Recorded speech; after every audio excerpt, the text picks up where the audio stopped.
Okay, hi everyone. Welcome to our 10th lecture, and today we're going to talk about videos.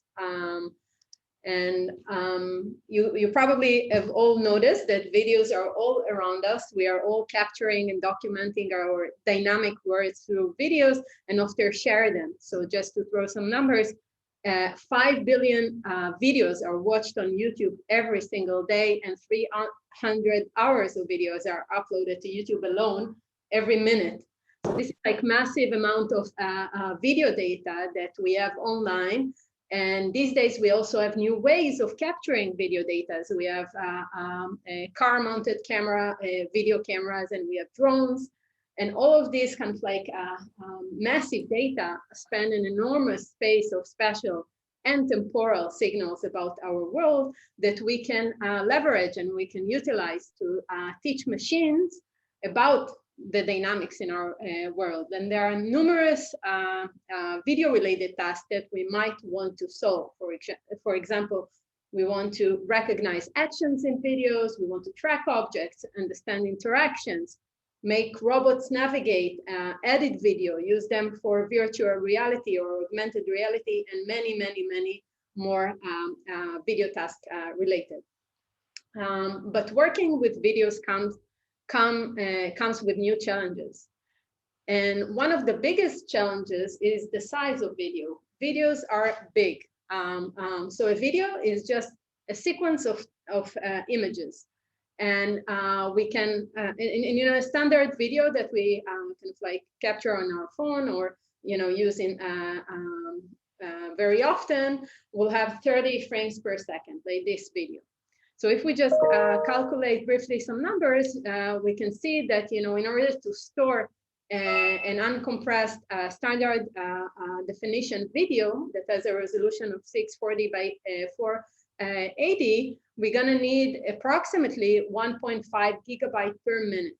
And if we scale up to full HD, we're going to need 10 gigabytes per minute to store the uncompressed video frame. So you can also get the sense that it will be infeasible to build deep neural networks that process uncompressed video sequences. And that generates a problem. And what typically we will do, we will just reduce both spatial and temporal resolution. So instead of working with a very long, high FPS video, we're gonna drop it.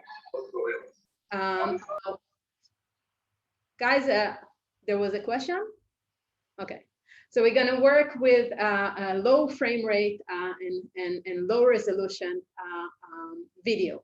So you can see that the computational constraints makes us already from the data level, before we even started designing our models, forces us to make some compromises that might not be ideal. But this is something we have to do in order to support video, developing deep-based models with videos. Okay, so let's take concrete examples and see how this is done. So let's take, for example, the task of video classification. We are given this input video, and we have a predefined set of actions, and we want to classify which action occurred in this video. So in 2D images, we had spatial information, and we wanted to classify the type of object. Here we have temporal information also, and we want to classify the type of action. So again, the raw video is long. It has like high frame rate. And what we're going to do, we're just going to drop frames. So we're going to sample the video and also lower the resolution. I'm not visualizing it here. And then we're going to work on these very short clips. And classify and train our classifier on each of these short clips that is taken from the subsampled video. And there is this assumption that, if the video depicts kind of like a biking action, each of these short clips should be classified as a biking action. Of course, this is not happening in practice all the time. Like you could have like a long video that not every short sequence within that long video will depict the actions that we want to classify. At test time, what we're going to do, we're going to look at all different, we have, again, the long video, and we can generate different types of short clips out of it that we're gonna feed into our classifier and get a prediction.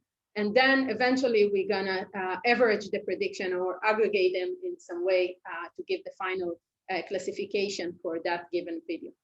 So again, before designing even our models, already at the data level, we have to make some non-ideal design decisions that creates this gap between testing and training time. Okay? Questions? Okay. Another big challenge is that the space of possible videos is much larger than the space of images, the space of all, possible natural motions. Also, there are other kind of like challenging signals that we might have to model in videos, like occlusions and variations in camera poses and so on. So it's much more diverse space to work in and complex space. And that means we're gonna need lots and lots of training data to teach our model. And there have been some efforts to generate kind of like the ImageNet equivalent. Like we want to have like large-scale video data sets with ground truth labels, but that requires really massive human labeling efforts. And I just want to throw here some of the well-known data sets, video data sets. So most of these are targeted towards action classification. So kinetics, for example, is focusing on human actions, and sports 1 million depicts different types of sport labels. And as you can see, all of these data sets are generated by mining YouTube videos and then having either manual humans labeling them or semi-automatic techniques to generate labels for these huge data sets. And we will see some examples, and you will see how challenging these data sets are in both the labels that they provide and also the types of variability that you get in each of those examples. And I think that really kind of like generates the need to build self-supervised methods that will allow us to learn from videos without supervision. So for today's lecture, we're gonna first talk about deep learning based models for videos, like which type of architecture can we design in order to reduce the computational cost without sacrificing the accuracy, and what type of kind of like architecture can we build to fuse or to process this temporal information, and how we're going to treat the temporal information. And then I'm going to talk about self-supervision in videos, what types of proxy tasks can we define in order to extract temporal information out of videos without labels, and we're going to see different applications in that category. So I'm going to start with talking about actual video models, and I'm going to start with going through some of the early attempts of building models, deep-based models that can process videos. And you can see that this work is from 2014, but I think it's kind of like really gives some intuition and it kind of like lend the ground to what people have done afterwards in improving and scaling up video models.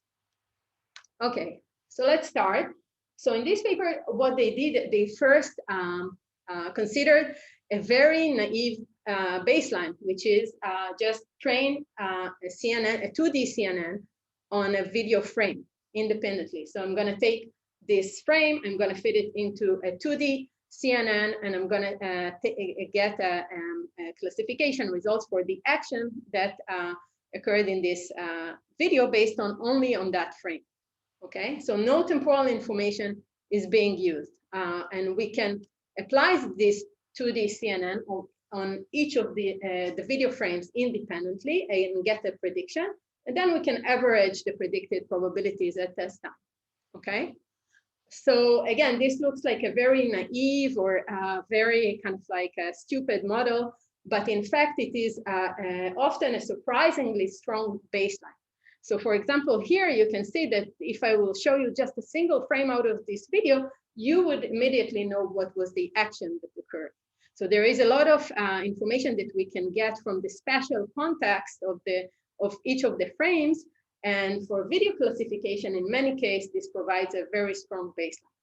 So my takeaway message from this is that I encourage you all, when you're designing your deep neural network, is to always consider the simple baselines, implementing them and having them in lines before you develop like more advanced and complicated models. Okay, so how can we take this approach a step forward and we want to build a model that can actually look on temporal information. So this is this idea of late fusion. So what we're gonna do here is we're gonna take two distant frames and we're gonna feed them into a 2D CNN, each one of them separately. And that CNN is gonna produce some features. Then we're gonna take the features from produced by the CNN for each of the frames. We're gonna concatenate them and feed them into some fully connected layers to get the final classification results, okay? So basically, compared to the previous model, you can see that instead of like averaging the prediction, like we did before, now we let the network do the aggregation in a more advanced way. It's gonna have these two fully connected layers that will allow us to fuse the information in a very late stage of the processing, okay? And you can already see from these dimensions that I included here, that once we concatenate the features that are outputted by this 2D CNN, we're gonna end with a large number here. We're gonna get like a feature vector, which if we're gonna aggregate more frames, this number is gonna get very large, and it will be infeasible to run the fully connected layers on top of kind of like a very large feature space in that concatenated layer, okay? So a way to handle that is to basically average pool over both space and time, and the features that are outputted from this 2D CNN, and reduce, basically what we do, we collapse both the temporal and spatial dimensions of those concatenated features, and we end up with a D-dimensional feature space, where D here is the dimensions of the features that are outputted from the 2D CNN. Okay, so the CNN will, after concatenations from all the frames, we're gonna get T by D by H prime W prime tensor of features. And now we're gonna collapse both the spatial and the temporal dimensions using pooling, and we're gonna end up with this 1 over D pooled features that we're gonna feed into our fully connected layers, okay? And the advantage of this approach is that this could allow the model to learn some global motion characteristic by basically comparing the outputs of each of those kind of like features that are processed from each of those frames. But the downside is that the late fusion is late. So, you know, if we're gonna want to look on some local motion information between the frames, we were not gonna be able to do that.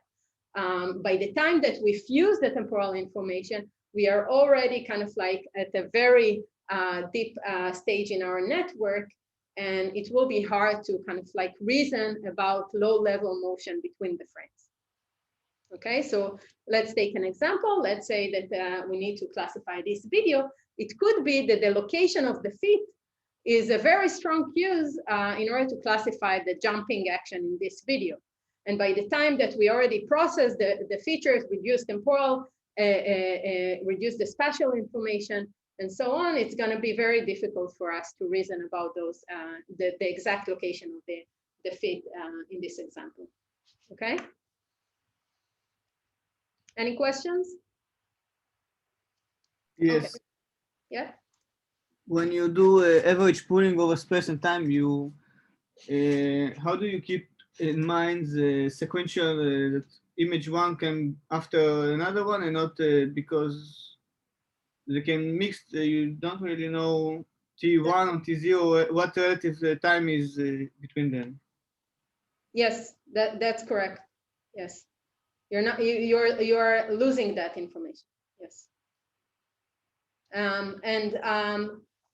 Okay, so again, like the downside of the late fusion approach is by the fact that we are kind of like only able to reason about global information, but and that brought to this idea of okay, let's do the fusion very early on at the pixel level. Just so the idea here is we're going to take our video frames, we're going to stack them together. And then we're just gonna treat them as we're gonna treat the temporal dimension as another channel, like RGB. Okay, so if in RGB we had like a channel in which we slide our convolutions only in 2D, and we kind of like treat the RGB as an additional channels of our tensor, we're gonna do exactly the same thing with the temporal dimension here. And this is in practice implemented by extending the filters just in the first convolutional layer to extend to the full temporal extent of our input. And the rest of the network is going to be actually 2D. And you can also think about it as kind of like, let's say that you concatenate the temporal dimension over kind of like and reshape our tensor to be like 3T by H by W, and now you're going to process this with the 2D CNN. And I just want to go more into the details about what exactly I mean by extending our filters in the temporal dimension. So let's see an illustration of that. So let's say that this is my input video, okay? I'm ignoring here the RGB channel. So the input is T by 3 by H by W, but I'm not visualizing the RGB channel here. So this is T and H and W, the spatial dimensions, okay? And our filters are now gonna be at some spatial extent, let's say 3 by 3, but the temporal dimension is gonna be T, exactly the same dimension as we have in the original input. So what that means is that we're gonna slide this filter over our video, and we're going to slide it only spatially. And each time we place it in a certain location, we're going to look at the entire temporal extent of that video. And basically, we're going to multiply the kernel values at each time step here, and then sum it up like we did with the RGB channel. So essentially, we are kind of like collapsing the temporal dimensions after applying this type of a kernel on that input video. So our output is going to be H prime, W prime, and C here is just the output channel dimensions that we have. These are the number of filters that we have in the first convolutional layer. Any questions about that? Because this is an important part. By collapsing this, do you lose information? You basically, you are not maintaining anymore the temporal dimensions. It's exactly what we did in the RGB. Your kernel is going to be multiplied by each channel here of the kernel is going to be multiplied by a different time step.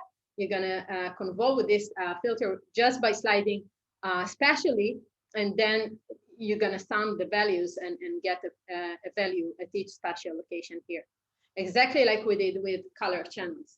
And one main problem with this approach is that our representation is not temporal shift invariant. So basically, each filter is kind of like learned at each time step. So for example, let's say that our motion classifier, that our action classifier has to kind of like learn where a large motion occurred in the video.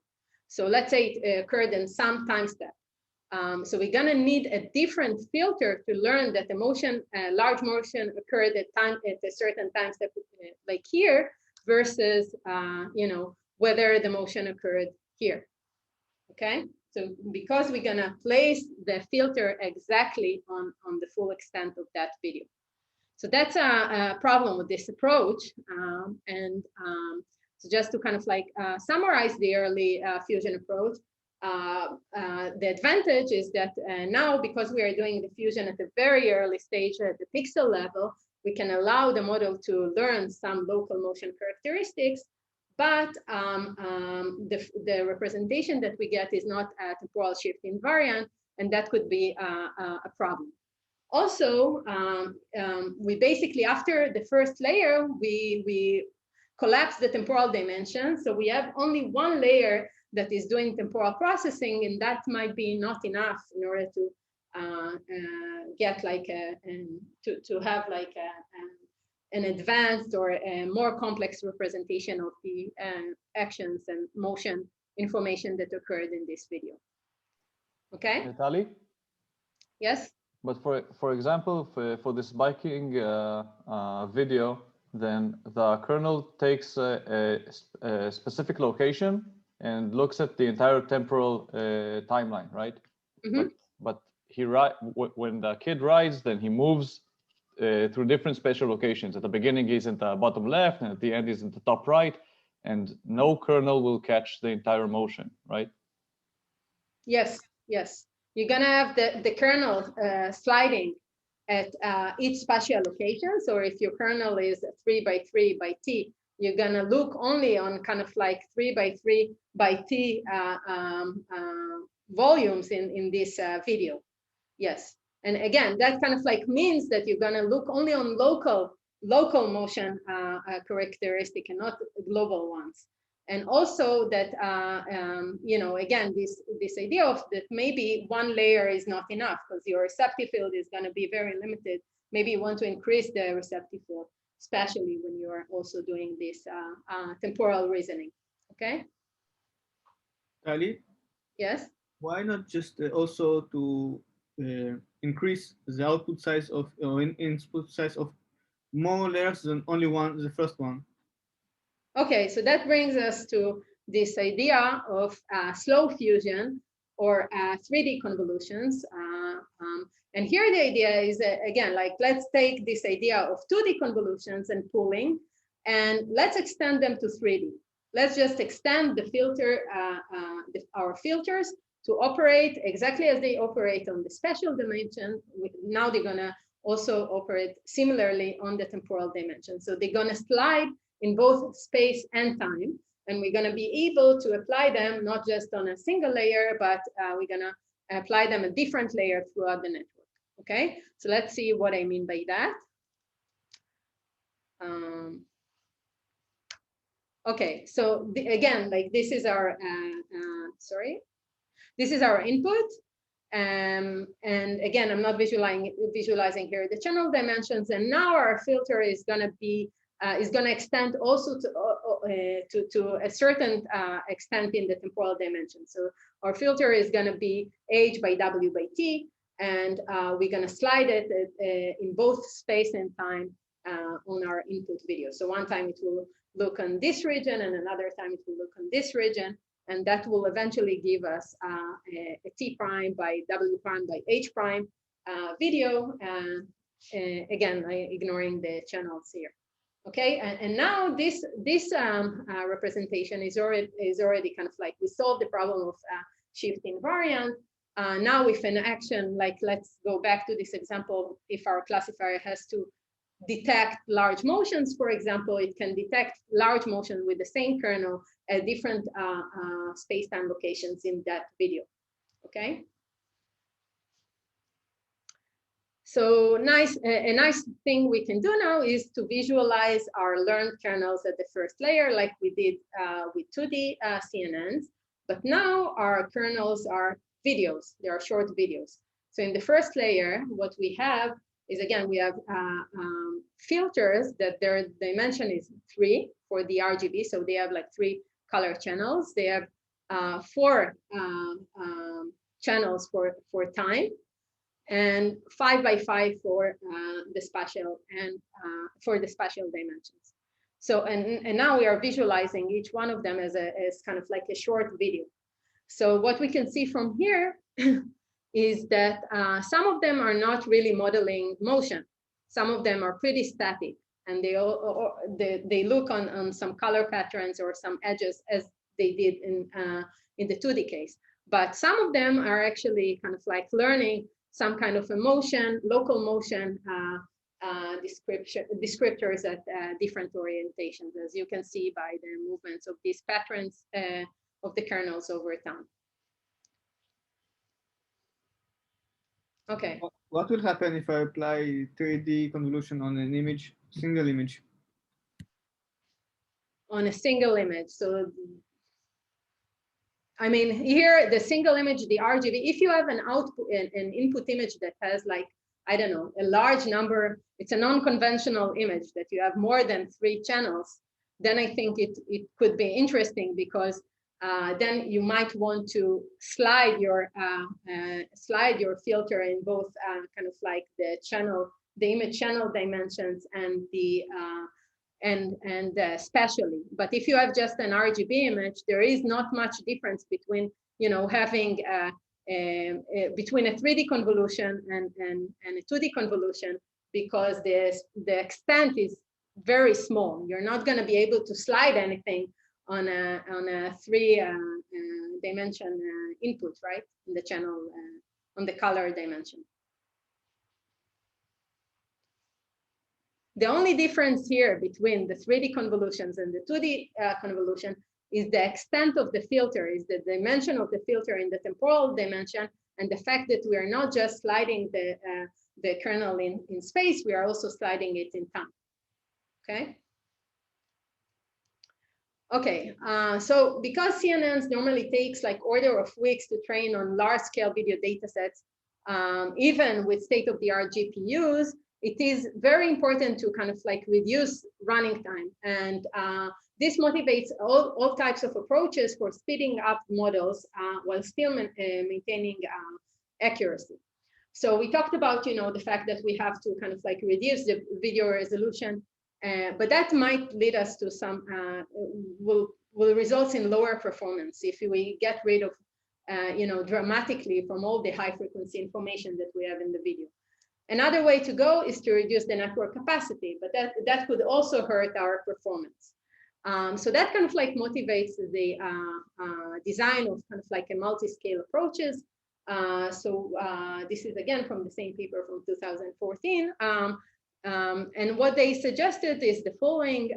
We're gonna have 2 different towers here that process, one that process low-res videos, and one that process like high-res videos.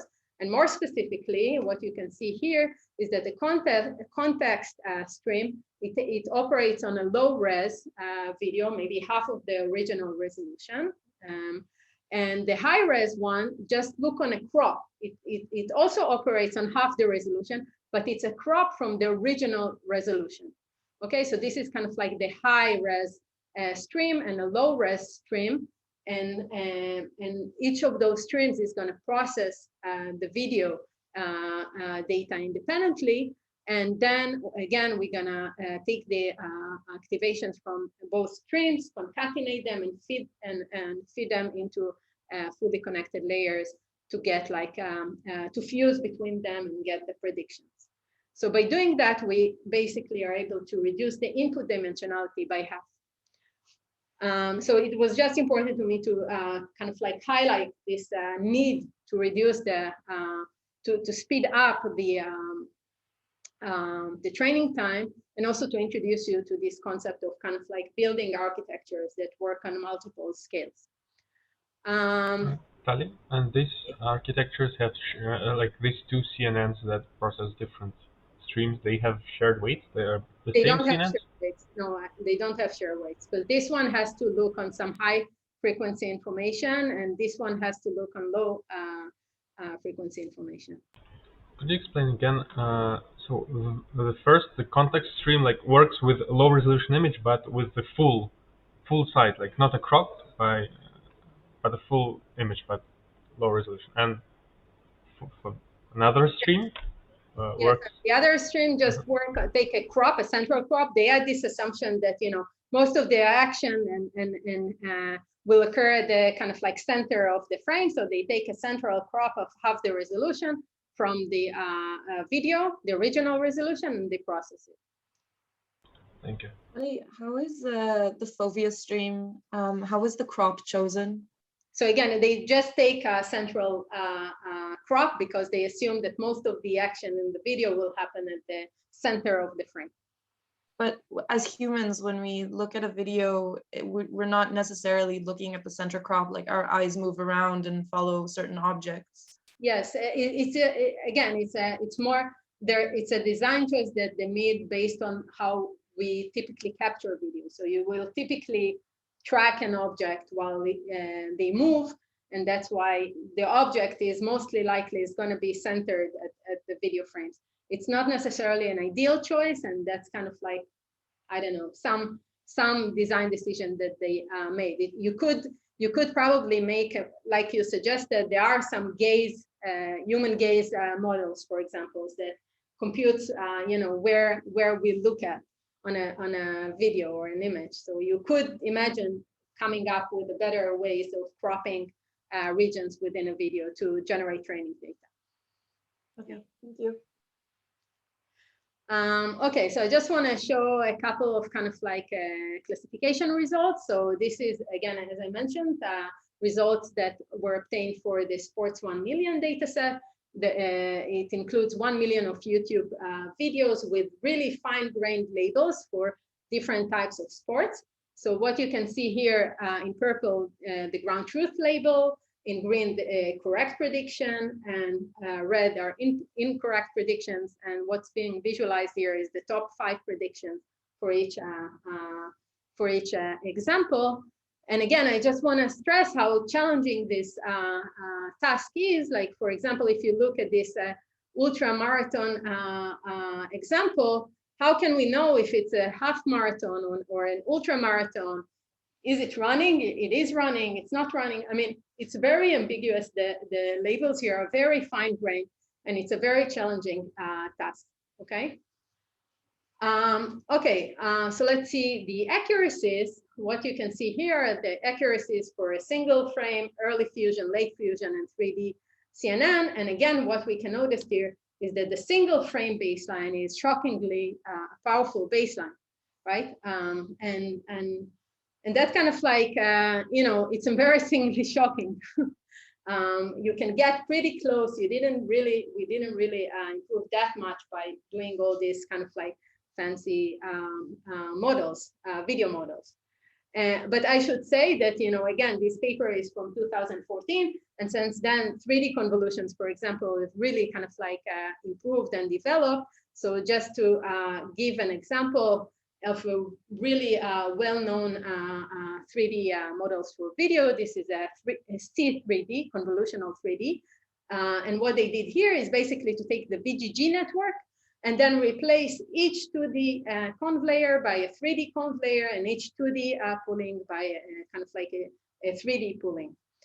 So this is kind of like the VGG of 3D CNNs. And what they showed here, they also exemplified how can you do transfer learning. So you basically, they train this network in a supervised manner, let's say on sports 1 million, and then they are able to extract video features and train a simple linear classifier for various different tasks. And again, this model was quite impactful mostly because they also released the models, and lots of people that weren't able to train large scale video models were able to still use their learned features. And in terms of numbers, they managed to get quite an improvement over all the previous models that we've seen. What was the difference from the 3D CNN from 2014? From the 3D CNN, I guess in the sense that they kept like the entire architecture kind of like be a 3D conv layer. They didn't, they do it all through the kind of like architecture extent. So they just took a regular VGG and extended it to 3D. And I guess one problem with this model is that 3D cons are very expensive. So, because we extended VGG to 3D convolutions operations, now it takes 3 times more floating points operations over VGG and 56 times more floating points operation over AlexNet. So it's a very expensive model. And then, you may ask yourself, so where do we go from here? Do we make, like in image land, we just made our models deeper and had more kind of like complexity into them. We had residual connections and so on. What do we do here? We're going to scale up more these already very expensive models, or we're going to take a different route. And then, so I think that's kind of like an example where looking at some non-deep learning method is very insightful. So there are methods that, try to attempt to classify videos or an actions recognition without deep learning. And what they observe is that motion is actually the most informative cue for action recognition. So what they did is, again, I'm not going to go into all the details here, but just to give you like a high level explanation of the general idea, is that they take the video frames, and then they explicitly compute motion. They explicitly track points in the video or compute optical flow, local motion descriptor, and then they basically aggregate this information and create a local motion features based on the computed motions in the video. And what they do afterwards is to take these local motion features, aggregate them into a global representation of the video, and apply a linear SVM to get the action class. Now, it's not so important if you didn't get all the details here. What is important to emphasize is that they model motion explicitly. They didn't like let the network, they didn't let their model figure it out. They actually recognize what is the most influential cue that they want to utilize and model it explicitly.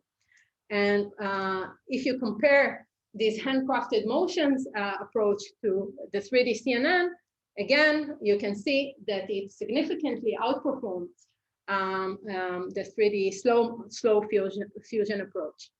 And that kind of like really motivated this idea of, okay, let's model motion explicitly and make the network look at motion. So how are we going to do that? We're going to look at optical flow. And I'm just going to very briefly kind of like explain what is optical flow, if there's someone here that doesn't know.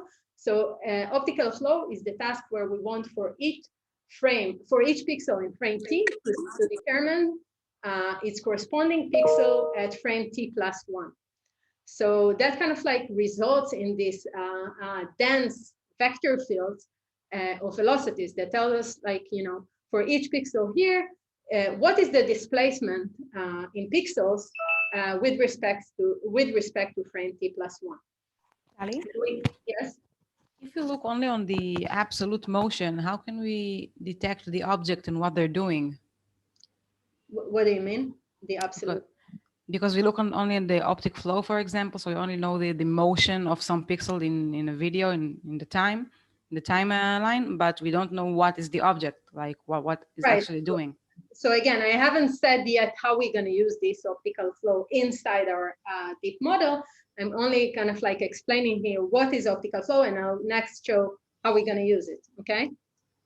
So we can also visualize optical flow with this color wheel visualization. This is a very common way to visualize optical flow. So what you can see here is that the color encodes the orientation of the motion, and the saturation of the color encodes the magnitude of the motion. So you can see, for example, that the left leg here is moving more than the entire body and of the kid, and you can also see that the entire body of the kid is moving in the same direction, right? So that's what you can see from this visualization. And optical flow provides us with local motion cues, okay? And now to Dana's question, so how are we going to use this inside our deep network? So the idea here is to separate motion from the static appearance. So we've seen that the single frame, the context, the spatial information, which type of object it is, what else there is around it, provides a lot of information. So we want to keep this. We're going to keep the single frame baseline here as a separate stream, but then we're going to also have a temporal stream that takes in multiple frame optical flows and process this, okay, separately. And then again, so these are pre-computed flow, pre-computed by any off-the-shelf algorithm.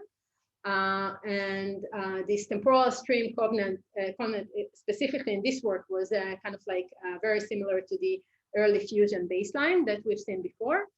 And now we're going to fuse this information and fit it into a fully connected layer to get the final classification result.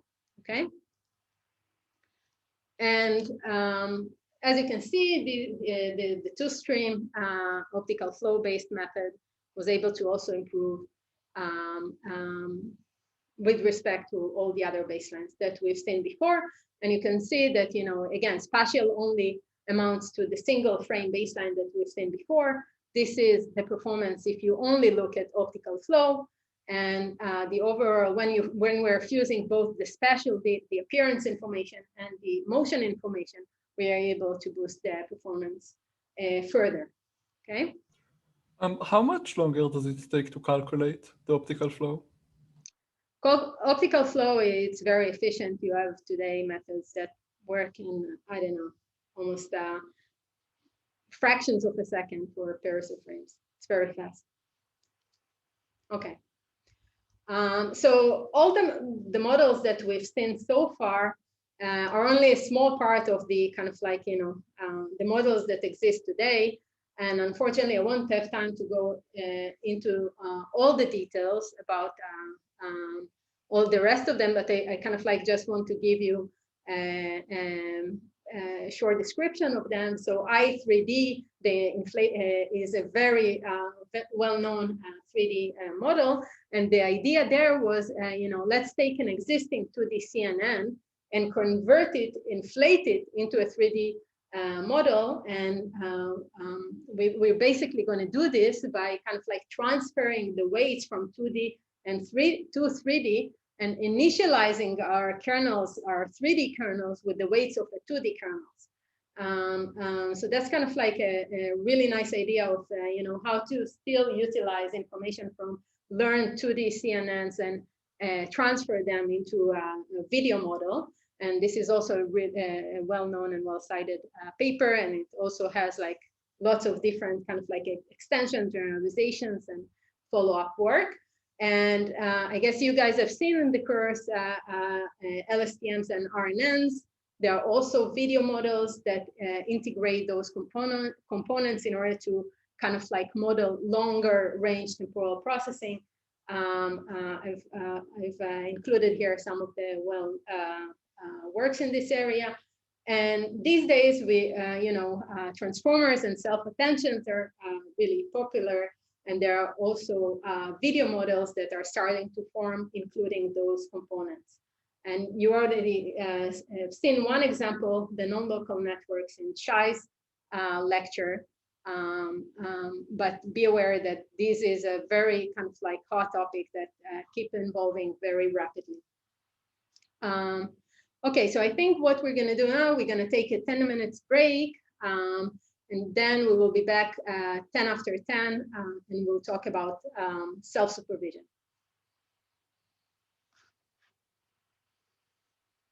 Thank you, guys.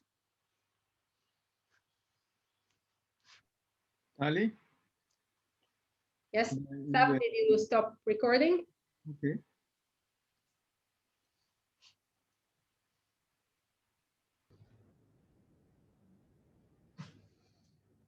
Okay, welcome back.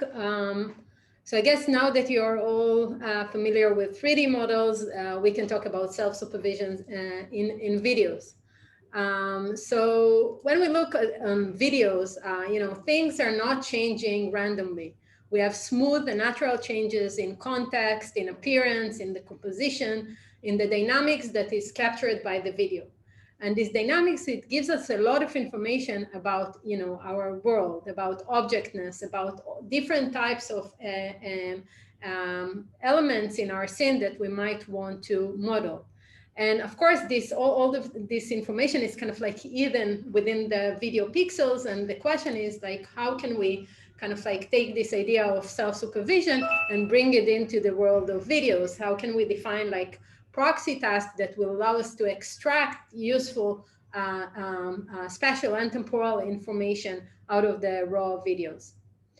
So we're going to look at some different ideas for very creative and fun ideas that people have suggested in this context of self-supervisions from videos.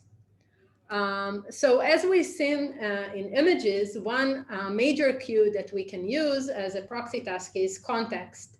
And we looked on relative patch locations, and we looked at on images jigsaw puzzles. So here too, we can kind of like define the following proxy task. We want to take a sequence of frames within the video and determine and predict if those frames are in the correct temporal order or an incorrect temporal order. Okay, so here we have the original video, and we completely automatically, without using any labels, we can just take the frames and shuffle them to create like a temporally incorrect order example, and we can just reuse the original video frames in order to form the correct temporal order sequence. And you can see some positive tuples and negative tuples here, and you can see that just by even visualizing them side by side, we can notice you know, whether those frames are ordered in the correct order or an incorrect order. And we want to teach, again, a deep neural network to perform this task as well. So the data generation works as follows. You take your original video sequence and you take tuples of frames in consecutive order, either forward and backwards in time to form your positive tuples. And the negative tuples are taken to be just a random order of the original frames. And you can think that, you know, if there is no motion within the video, this task is going to be very ambiguous, right? Like if I take a look on a static scene, there won't be any signal that the model could utilize in order to do this, to determine whether the sequence is ordered correctly.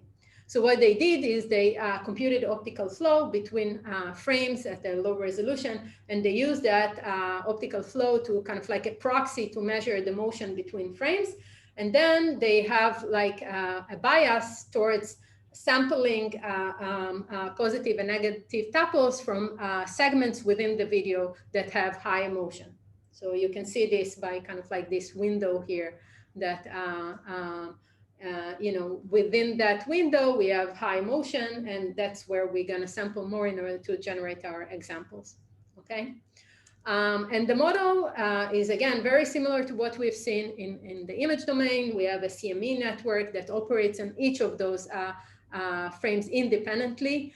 And then after processing each frame independently to compute kind of like, it computes features for each frames. The features are then concatenated and then fed into a fully connected layer to give us the final classification result, okay? And so this is also pretty similar to the late fusion approach that we've seen. First, we obtain kind of like, we process spatially the frames independently. We get some high level or more semantic representation of each frame, and then the information is fused in time to give us the final classification for this task. And now once this model is trained, you can think that it has to learn some meaningful features about the object and about the type of action that occurred in this video in order to be able to perform this task. So as we did with the self-supervised method in the image domain, we can now extract those features and use them in order to boost our action classifier that is trained in a supervised manner. So let's see how this is done. Again, we want to perform transfer learning. So we're going to take this two-stream network that we've seen before, and now we can replace the spatial stream by the network that was trained to predict whether a sequence is given at a correct or incorrect order. Okay, so we're going to initialize this stream from the pre-trained weights, and then we're going to fine-tune this entire network jointly. Okay, and these are their accuracy results on two well-known data sets, and you can see that they managed to get a pretty significant improvement over a random initialization that you can see here in the first row in each category. And that's their pre-training baseline.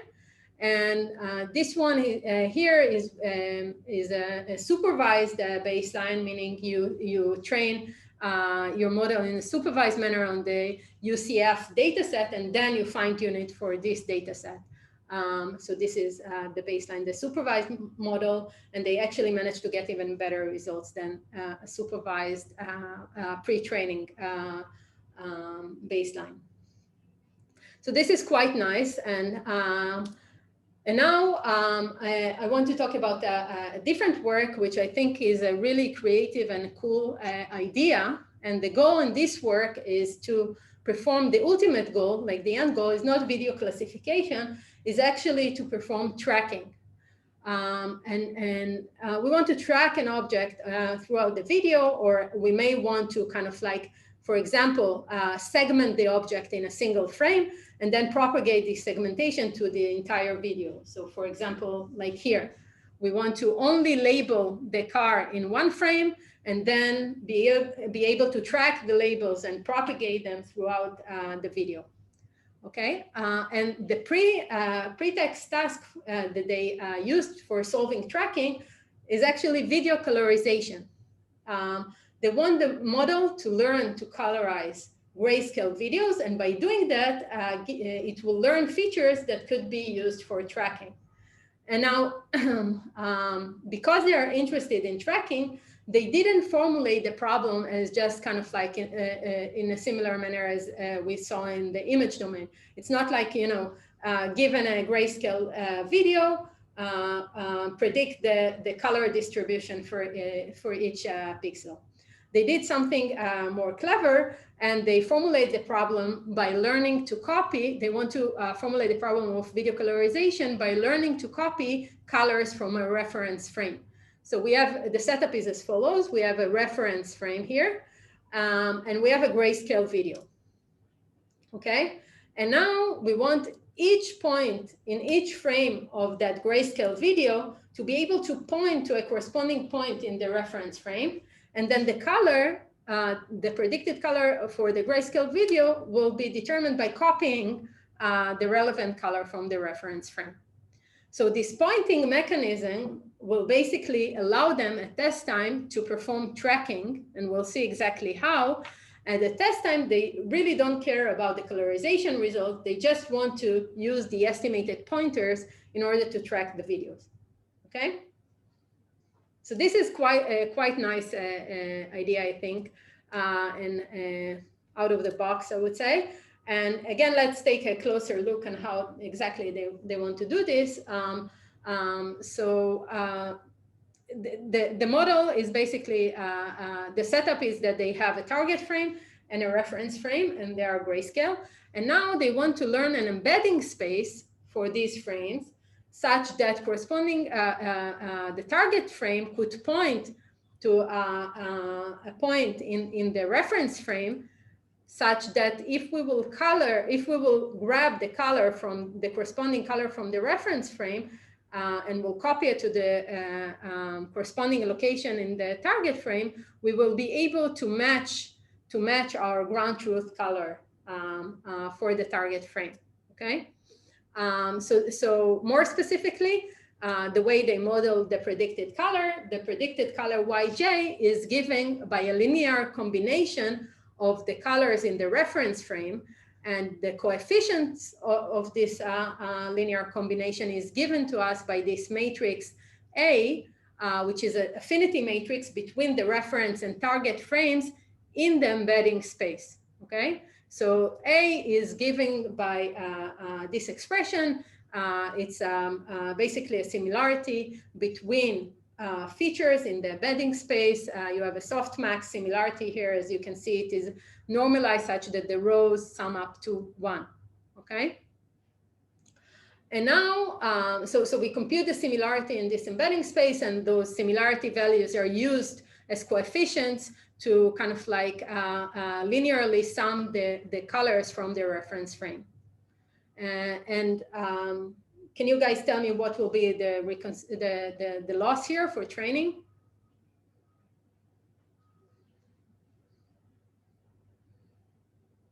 What do you think will be the training loss in this setup? I think we should match the colors that were in the original video. If we grayscale the color video, we know the original color and we know the ground truth. Exactly. Thanks, Rafael. So as Rafael mentioned, we have access to the ground truth colors for YJ, and we basically want to train the model in order to match them. We want YJ to match the original color CJ at that point. But recall when we talked last time about colorization in the image domain, that just doing regression on colors is not a good idea, because we're gonna model a unimodal distribution of the colors that are gonna converge into kind of like an average color. So as we did in the image domain here too, we're gonna discretize our AB space. We're gonna work in LAB space and discretize the color space. And we're going to use cross entropy over color distribution, exactly as we saw in the image domain case. Okay, so now I kind of like I digged into the details of this paper while preparing this lecture, and then they show this illustration. But then when digging into their details, I found out more about their architecture, and I think it's an important design choice that I'd like to share with you. But you can think that, in videos, often what we have is occlusions, so maybe one point is visible in one frame, but it may not be visible in the reference frame, right? And then what are you going to do? Where are you going to copy it from? So in order to deal with this problem, what they did is actually to consider multiple reference frame and a single target frame. So now let's say they have 3 reference frame and a single target frame, and you want the model to be able to pull from all the reference frame, not just a single one. And the way they've done this is by having, first of all, a 2D CNN as a backbone to kind of like reduce the spatial dimensionality of each of those frames. So this 2D CNN, it's a bit abuse of illustration here, but each frame is kind of like fed independently into the CNN to produce features at lower spatial resolution.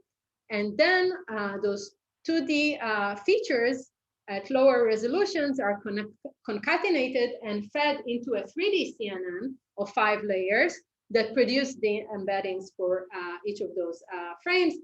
And the pooling, like the operation of kind of like determining the output color, is done with respect to all the reference frames. So I think it's important to note here that for 2 things. One is the inclusion of multiple reference frames in order to allow the model to kind of like handle better problems like occlusions. And the second is the use of 3D CNN here in order to let the model kind of like reason and integrate information, temporal information from those reference frames. Okay.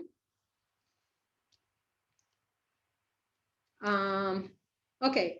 So now what do we do at test time? As I mentioned, at test time, we don't care about the colorization results.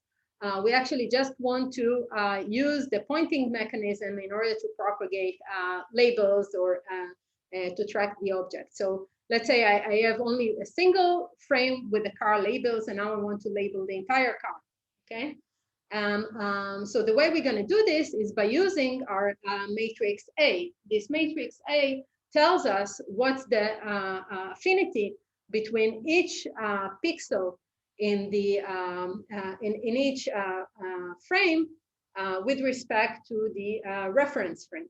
So we're going to use this as our reference frame in the beginning, and then we're going to use our similarity matrix in order to determine now not the color, but actually the labels.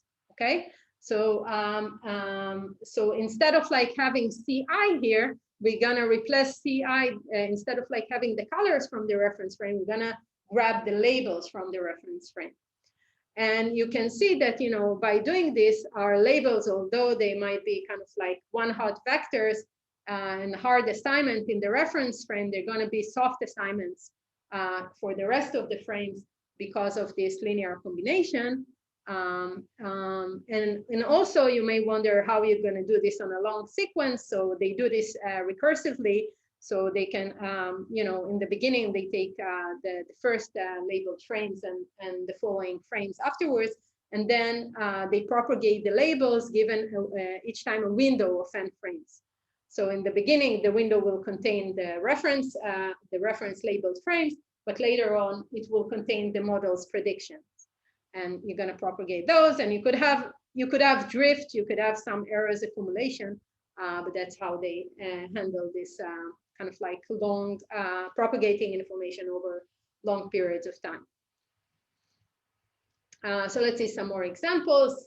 Some examples where they propagate segmentations, and they can also you know, transfer, for example, human pose and not just pixel level segmentations. Okay. So I guess another task that a very fundamental one, which we already kind of like discussed, is correspondence. And it is very much related to this idea of pointing mechanism of tracking, but only here, this is kind of like the ultimate goal. We want to take a video, let's say this video, and now we want to be able to match points on the dog between two frames on that video, okay? This is a long studied and a very fundamental problem in computer vision. And we want to be able to kind of like utilize information in the video in order to teach a model to perform this task in an unsupervised or self-supervised manner without any labels, okay? So this work is from Berkeley, from CBPR 19. There are some previous works that attempt to do this by just using off-the-shelf trackers. So there are existing techniques that could track an object in the video. So they proposed, okay, let's use those techniques in order to learn kind of like an embedding. We're gonna take those ground truth tracking results and feed them into a CNN, and we will train this CNN to produce an embedding that will first corresponding patches across time to have similar representation, okay?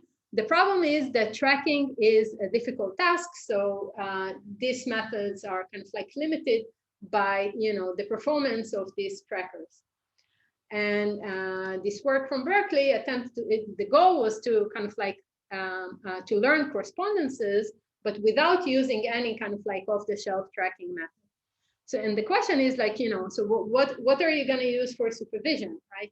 And the idea here is very nice, is to use a cycle consistency in time. So we're going to start with a patch in the last frame. And first, we're going to perform tracking in time with the network backwards in time, yes, from the last patch to the beginning.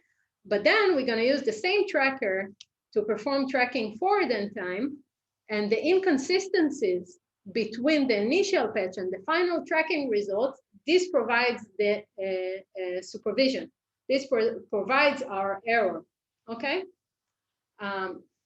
So the model, in order to make a cycle consistent tracking backwards and forward in time, the model has to learn feature representation that supports identifying these correspondences across frames.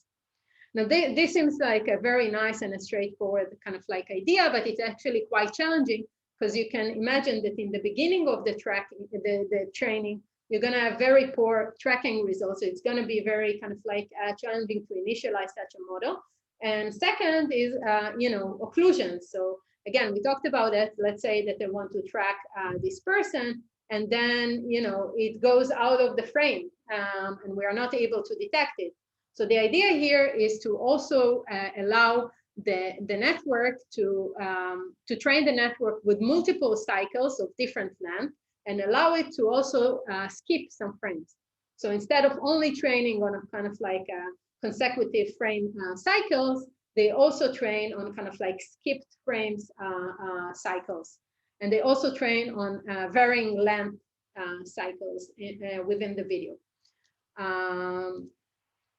And if we skip that frame here, we are able to track it back from the skipped frame. Okay.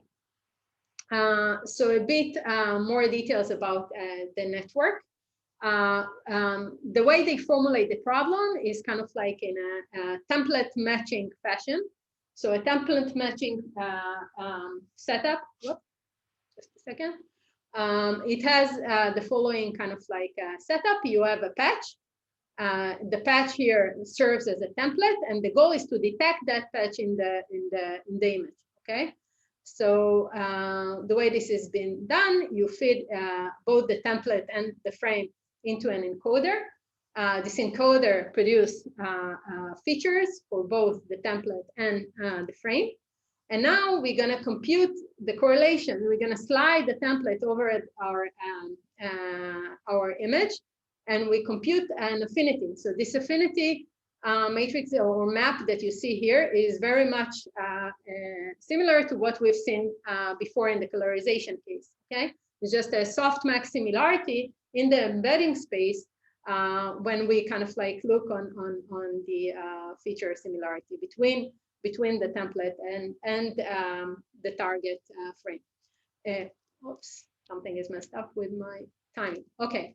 And now there is another component that kind of like, given this affinity map, will extract the location of the template within the frame, and will just kind of like sample it from the, will sample the corresponding region from the frame, from the features of the frame. And that will be the representation that corresponds to the patch in the frame IT-1 here. Okay, and you do this kind of like in a recursive fashion. So this is kind of like just to show two time-step tracking, but you can repeat this and then kind of like fit in that PT-1 into the next iteration of this tracker. At test time, we're gonna basically, again, forget about the affinity and so on for now. Sorry, not the affinity. We're gonna basically feed each of the frames into our encoder and get a feature map. And then we're gonna use the affinity in order to give us the correspondences, right? So the affinity in the feature space tells us exactly, you know, which point is kind of like corresponds to each point. And now we can use that similarly as we did in the colorization to basically pull labeled results from a given frame, as you can see here. Okay. Can you explain again the previous slide? With this one. Yes. Yes. Again, like it's a paper with a lot of details, and my goal here is just to give kind of like the general idea of how this is being done. So the way this is being done is that you basically they treat each kind of like template patch as a template that they want to locate it in a given frame. So you have this patch, it's cropped from IT, and now the goal is to detect this in IT-1. And the way this is being done is you first feed it into an encoder, you obtain features for this encoder, and then you basically compute an affinity map or a correlation map that corresponds to the similarity between that template in feature space and that image. Okay.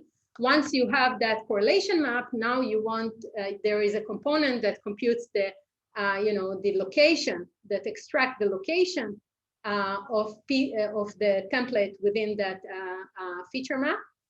And now that you have this location, you can basically crop or subsample using bilinear interpolation to kind of like extract the features that corresponds to the template.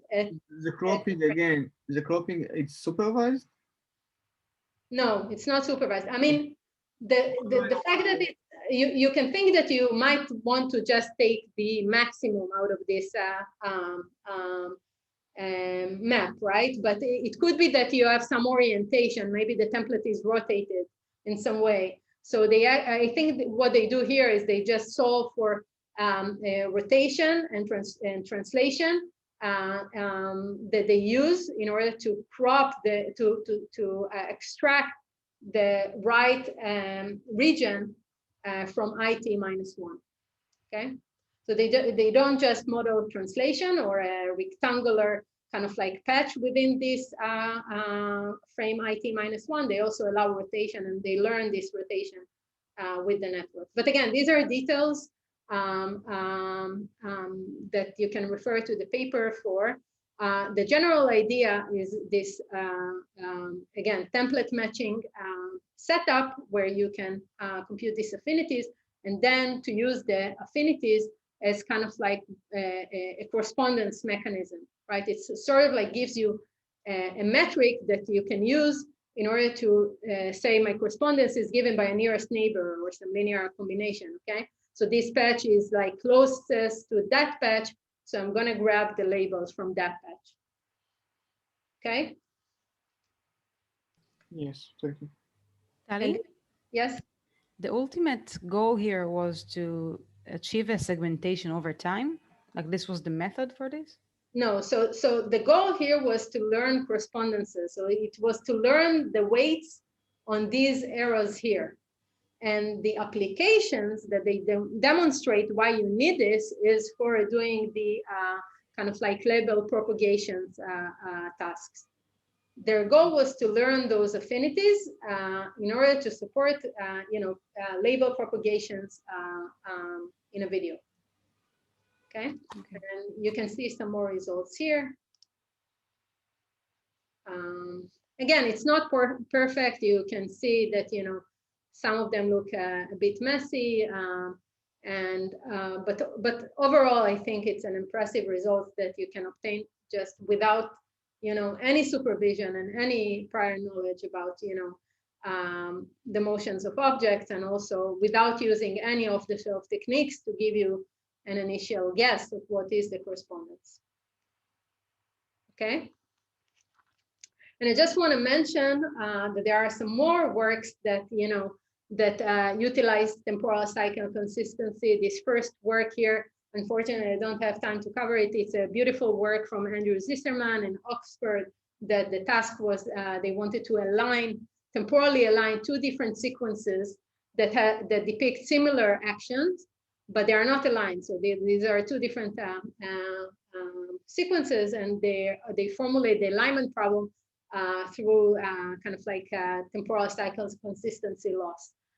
So this is a very nice work, and also this sort of like a follow-up work on the work that we've seen also from Berkeley, that kind of like model a video as a graph and look at the cycle consistent cycles in this graph, also to learn correspondences.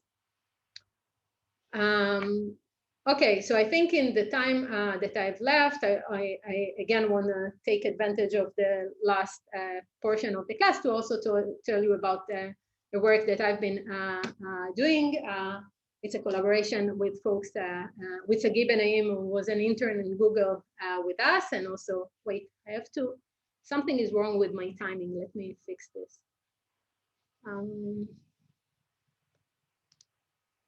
Okay. Now it should be good. Okay. Some folks at Google, and also Michal, and it was published in CVPR 2020. And the motivation, the ultimate goal here was to kind of like be able to watch video content faster. Again, like the motivation was like the massive amount of video that are uploaded to YouTube, and it seems necessary to be able to watch video content faster. Okay, so in fact, in YouTube, there is such an option. Maybe you kind of like watch me afterwards in 2x and you know what I'm talking about. But if you did, you can notice that, it's done very naively. You will often get like very jittery and unnatural motions just because what YouTube is doing is just dropping frames and introducing kind of like aliasing and jitteriness into the subsampled videos. So the idea of this work, again, I hope you can see it through GVC. I'm not sure. So the idea of our work was to let's analyze the video content. And there are some segments that we can speed up more than others without kind of like introducing artifacts. So for example, if I have parts that has no motion at all, I can speed them up more than other parts. Or if I have like very smooth camera panning motion, speeding those segments will not introduce any visual artifacts here. So you can see here our results adaptively speeding up the videos, and you can see the varying speed up curve below the video. And I hope you can see that we are able to produce kind of like more natural and non-jittery video that has the same 2x half duration as the kind of like uniformly dropped frame video. And we wanted to kind of like, and you can start thinking of handcrafted features based on motion that you can use to kind of like tackle this problem. But we wanted to kind of like ask a more general question. So when we watch, for example, people moving in a video, we can easily tell whether they're moving at normal speed, like in this video, whether they are moving slower than normal speed or faster. And we can do that because we have prior knowledge about how people move. We've seen people moving in the world for many years, and we have kind of like a prior about their natural rate of motion. So in this work, we basically wanted to predict this automatically. We wanted to predict speediness in video, that is whether objects move at their normal speed or whether they're sped up. And then we can use this type of a network that could tell this property in order to adaptively speed up videos, as I'll show you. So again, we formulate this problem as kind of like a simple classification task. Given a video segment, we want to fit it into a neural network that we named SpeedNet, and we want the network to tell us whether this segment is played at normal speed or sped up. And our training data can be generated completely automatically by just using the original video segment and speeding them up automatically by dropping frames or doing interpolation. And then, okay, and again, this was trained kind of like in a self-supervised manner on kinetics. And I would say that this task is related to also work from Bill's group from MIT and Andrew Zisserman from Oxford, where the goal was to learn the direction of motion. They wanted to, the task was, giving a video sequence, whether the video is played backwards or forward in time. And they showed that, the model that can learn this task can also gives rise to features that are useful for action recognition and so on. Here, we are not interested in the direction of time, but more about properties that relate to the magnitude of motion in the real world, okay? And I should say that, again, I already kind of like mentioned it and stressed it in the self-supervised method in the image domain, that it's very, very challenging to make the network learn semantic information and look at motion characteristic, natural motion characteristic, and avoid cheats. So for example, you can think that when you are kind of like dropping frames of a video, you introduce temporal aliasing, and this temporal aliasing might, for example, have a certain pattern of JPEG artifacts that could be picked up by the network. So there are various ways for a deep network that is trained on this task to cheat, and we had to work really hard to kind of like avoid cheating with a dedicated training scheme and data augmentations and so on.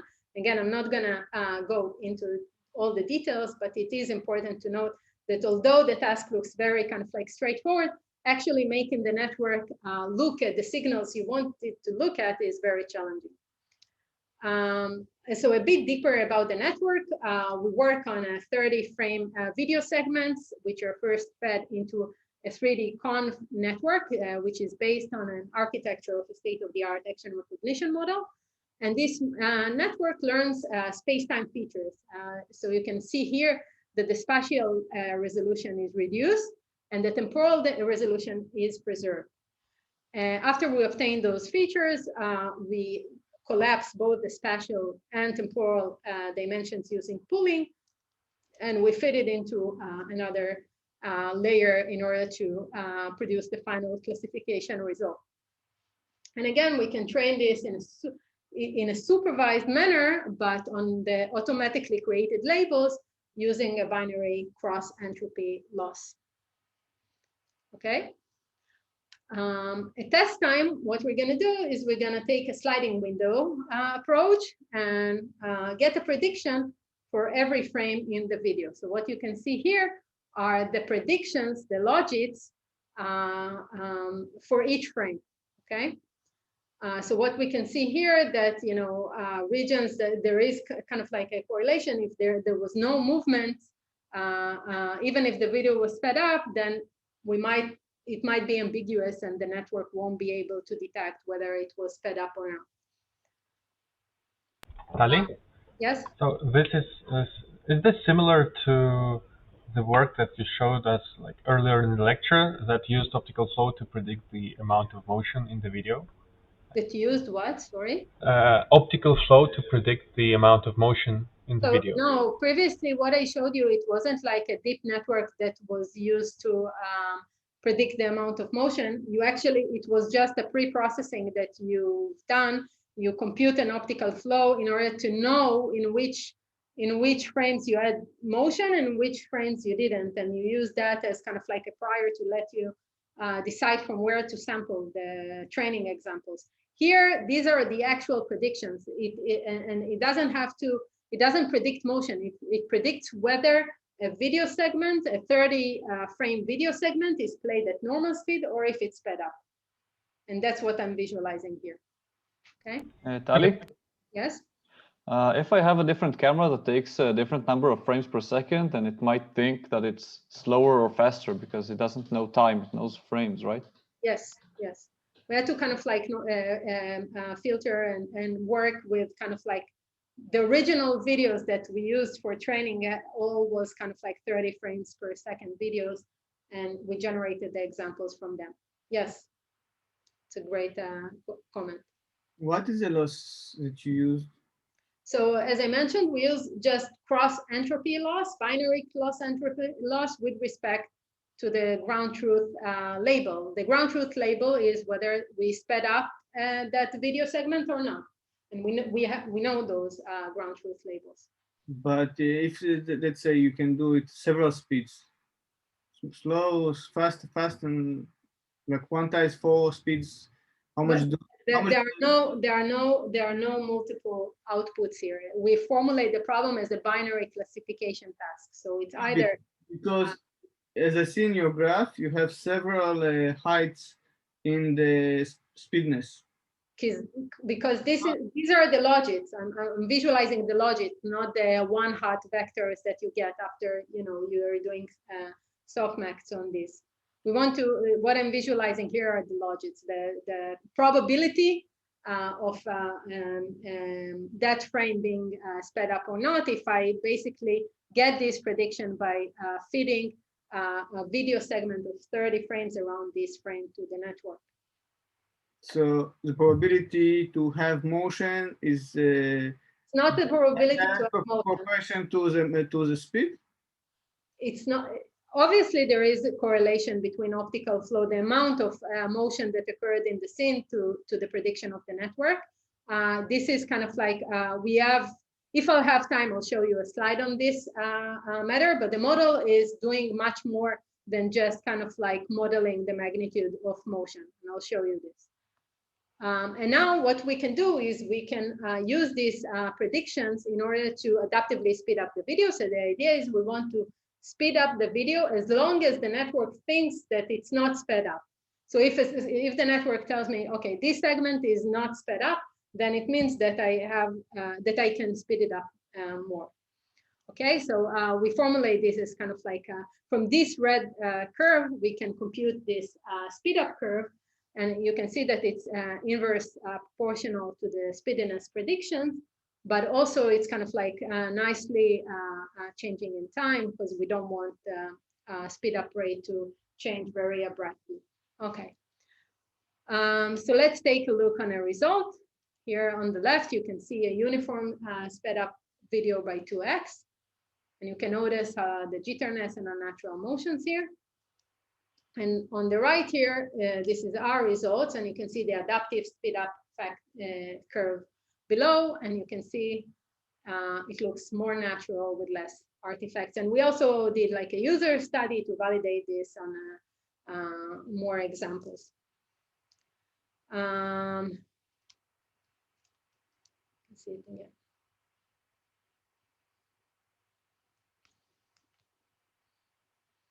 Okay, so now again, we learned this, we teach a model to perform this task of speediness classification.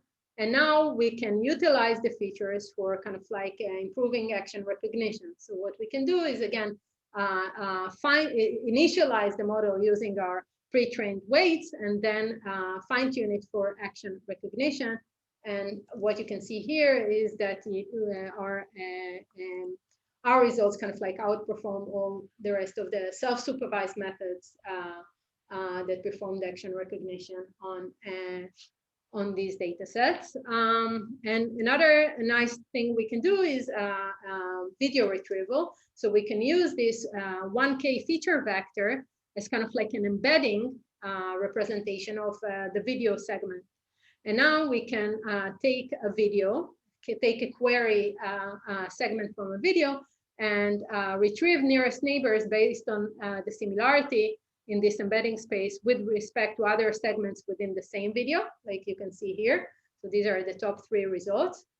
And we can also do this across different videos. So we can take this as the query video and retrieve similar videos from a database of videos. So you can see the model doesn't have any notion of actions because it was trained in a self-supervised manner. So you can see that we're able to detect similar patterns of motion, but they are not necessarily belongs to the same category of action. You can see a surfing versus sky diving here. Another nice thing that we can do is to detect speediness in both space and time. So I don't know if you guys remember from our fourth lecture, the class activation maps. So we can use the same technique here too, because if you remember, we have a pooling layer that we perform before the kind of like classification. And we can basically use a class activation map to detect speediness in both space and time. So this is an artistic video. And I hope you can see that the person on the left is walking normally and the people on the right are slowed down. And what you can see here is kind of like a space-time speediness visualizations that is extracted using the class activation maps from our model. And you can see that the model kind of like highlights correctly the different regions of different speediness within that video. Okay, so I think I have 2 more minutes to discuss this point on the optical flow. So again, like basically, you know, I guess we discussed the fact that there is a built-in correlation between the magnitude of motion and speediness, right? Like if something doesn't move, the model doesn't have the signal even to kind of like determine whether it's sped up or not. And if something moves more, I mean, by construction, when we are dropping frames to generate our sped up examples, we are introducing larger 2D motion between frames, right? Because now instead of looking at motion between 2 nearby frames, we look at motion between 2 more distant frames. And we are basically, we have by design this correlation to the magnitude of the motion. But we wanted to make sure that the model is not doing something completely trivial, as just modeling the magnitude of motion. So we recorded this video. So a person is walking far from the camera and then is going out of the frame, and then he comes closer to the camera. And if you look on the optical flow magnitude for this sequence, so it will look something like this, right? Like in the beginning, it will have like small magnitude, then it will have 0 magnitude, and then when it comes closer to the camera, the magnitude of the 2D optical flow will be large. But if we take a look on our prediction, our speediness prediction for this video, you can see that we predict normal speed regardless of the magnitude of the motion. So the model was able to determine that in this video, the motion is natural and the person is walking at normal speed and it is not sped up. If we speed up this video by 2x and then feed to our model, these are the predictions that we get. So you can see that the regions where you have no motion, again, the model doesn't have a chance of kind of like doing the right thing here. So these regions are still kind of like being classified as normal speed, where the regions where the segments where the person is moving were successfully classified as sped up. So the model is doing much more than kind of like just modeling optical flow. And we also spin this from the action recognition improvements in performance. Okay, so I think with that, I'd like to end. So next tutorial on Thursday, you would hear about GPUs from NVIDIA. It's a guest lecture. And next class, you will hear about intro to graphics and neural rendering from Merav.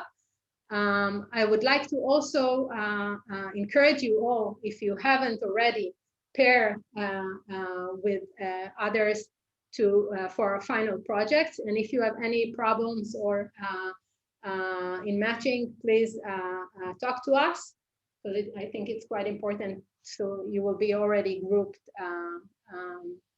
by that time. I think I can take a few more questions if you have. And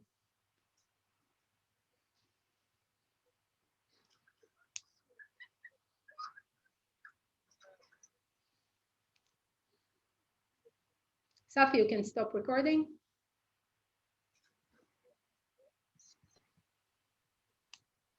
Tali? Yes. Can we train the correspondence between two frames on a video and then take an image and use it like a detection or segmentation, something like that, on only not moving images? You mean like whether I can kind of like detect objectness using motion and then apply this on a 2D image to kind of like allow me to get like a bounding box around an object? Yes. Yeah, I think you can. I mean, the auxiliary signal that you can use during training could be a video, and then at test time, again, like you have to build your network architecture to support this. But I think, yeah, I mean, I need to think about it a bit more. There is no existing method that comes to mind that is doing that.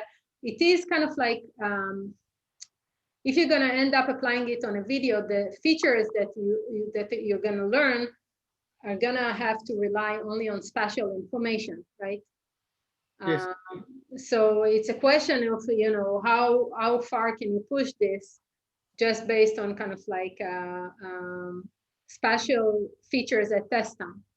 But I think definitely that, you know, the fact that objects are moving together, it's a strong cue that tells you how to group objects together. Yes. No.